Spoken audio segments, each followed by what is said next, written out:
वडीलधारी माणसं नेहमी म्हणायची की घराचा उंबरठा हा घराचा बाप असतो. माझे सासू मला नेहमी सांगायचे की पहिला उठलं की उंबरठा पूजन करत जा. मी दररोज उंबऱ्याचं पूजन करतेच, पण सणासुदीला मी हळदीचं लेपन करते. त्याच्यामध्ये हळद, गोमित्र हे मिक्स करून उंबऱ्याला व्यवस्थित लावून घेते. आज आहे अक्षय तृतीया. सगळ्यात पहिला तर माझ्या गोड मैत्रिणींना अक्षय तृतीयाच्या खूप खूप शुभेच्छा.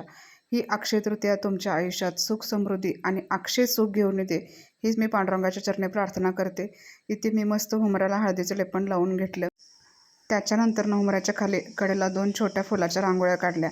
रांगोळ्या इतकं सुंदर आल्या होत्या की मन बघून अगदी प्रसन्न झालं होतं. घराच्या उंबरठ्याकडे बघितलं की मनातील सगळा आळस, मनातील सगळे निगेटिव्ह विचार आणि वाईट शक्ती हे सगळं घराच्या बाहेर निघून जातात, असे पूर्वीचे लोक म्हणत असत.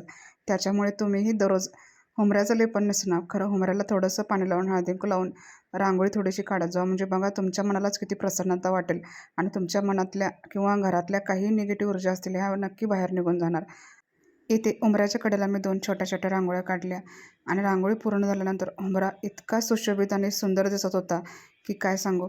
मन अगदी प्रसन्न झालं होतं. तुम्हीही बघा आणि हा व्हिडिओ आवडला असेल तर व्हिडिओला लाईक, शेअर आणि चॅनलला सबस्क्राईब नक्की करा.